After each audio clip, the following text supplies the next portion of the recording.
So let me bring you up to date with Godfrey at this point now. He's getting ready, very reluctantly, to migrate. Right? He worked at with Doreen at the Guyana Graphic, helping with circulation. It was booming in those days, right? Not like it is today. And he had worked with ESO and Going Away. And just before that, he came to spend some time in our creative department at Guy Enterprise. One of the things that he did was he did the decor for the Arapaima, one of the Ligar outlets at Cannon Street. It still stands. Did it in no time at all. And he was selling out everything. And I said, well, Godfrey, I'd like to buy some of the music that you had. He says, that's not for sale, I'm taking it. Well, what I'll sell to you for $10 is my tape recorders, right? Because he had these big reel-to-reel, the Ampex 1 hour things. Godfrey threw fetes for every reason. House rent, for the hockey club, for the Lions. And he would start for All Year's Night. He would sell, he had these tapes I bought from him and deposited them on GBS. A tape that if you started it at 9 o'clock, it would start with lovely music, tunes that were familiar to the romantics of that time. Started with Stanley Black playing Encore, Tom Viola, and things like that. And then it warmed up. And then exactly at 12 o'clock, if we just kept the tapes running, the Old Land Sign would come on. It was fantastic. Then it would pick up with Sparrow and the Calypsonians and a real shebang until 3 o'clock, when the God Save the Queen was played, and every decent person would go home at that time, or at least was expected to go home. Talking about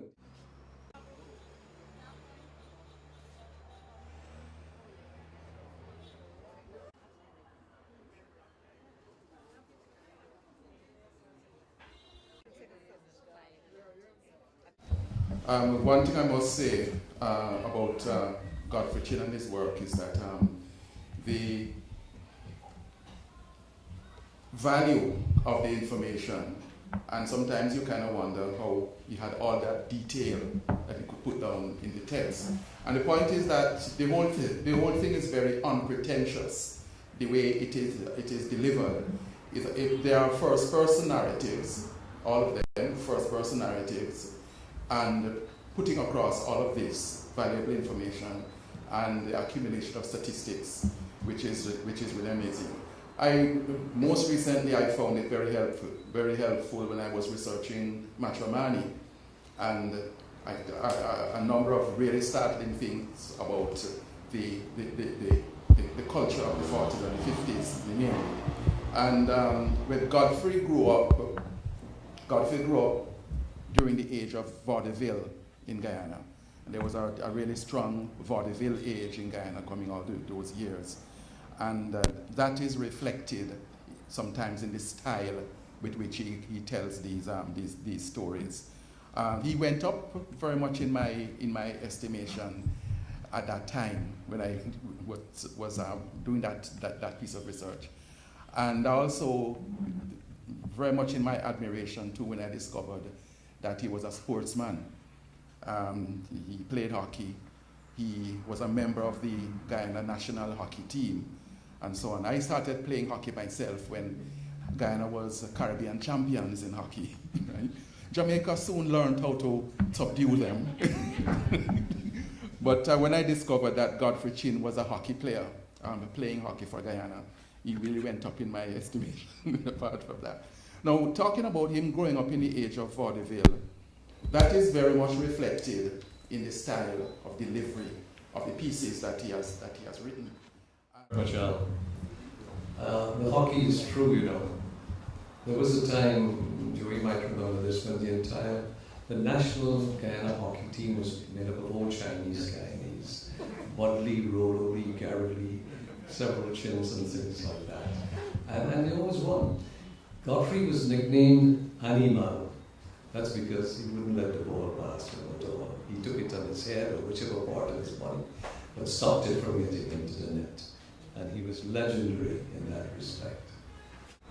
Godfrey was one of those persons that I was very proud to be called his friend. He was that kind of person. He enriched your life, and we spent many hours reminiscing on what we call the good old days. Those of us who grew up in British Guyana and remembered fondly, particularly of childhood days. Godfrey's wife Shirley and three children, Gary, Brian, who was a colonel in the Marines, just finished, I think, a third tour in Afghanistan and was here just a few weeks ago. And the international squash player, Richard, would have wished to be here this evening with us, but are overseas and would like us to know that they're here with us in spirit. One of my fondest memories, and one that I shall always treasure, is in the few months before he passed away, I'd asked Godfrey if I could come and see some of his photographs because of some research I was doing. He was at that time living in the building just behind Dr. Karen Purseron's center in Comedy Street. I went there ostensibly to spend half an hour. I ended up spending 4 hours. And I'm happy to see some of the photographs here, but this was the most amazing man. He collected every single thing you could think of, down to the tickets from the Globe and Strand-de-Luxe, the menu cards from various other things. And it's a treasure trove of information. I hope that it will have a good place to be stored so that young people like we have here could go there and reflect on what was.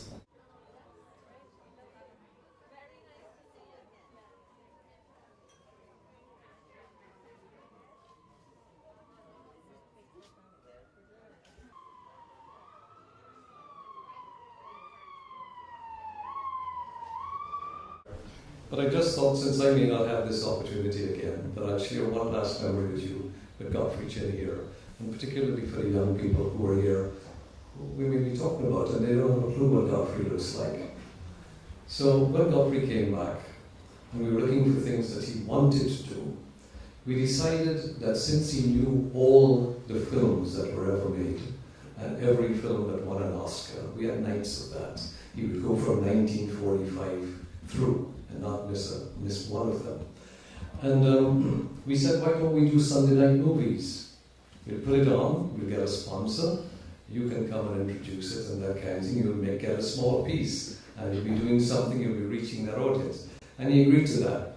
But would you know that every penny he made from that, he put it back into outfitting himself to present these shows. And when he came to record them, you wouldn't recognize him.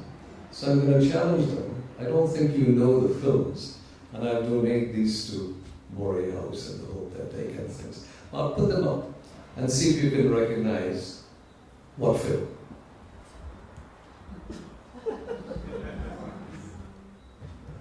That's Godfrey Chin. What film? John Wayne in Rio Bravo. Here you go. Next one. Godfrey Chin, right? He introduced the films like that. Zorro, you got it right. Zorro. Yeah, you got that right. Here's this one now.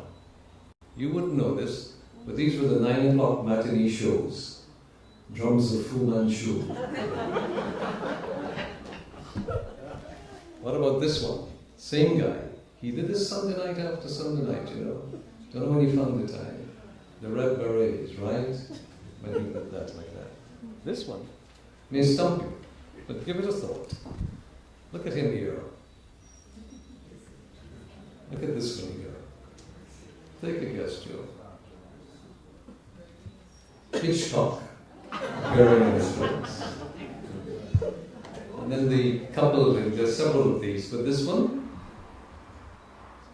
this was the Battle of Pearl Harbor, the Japanese, the Hiroshima things, right? And then finally, because this exemplified whom Godfrey was, this one.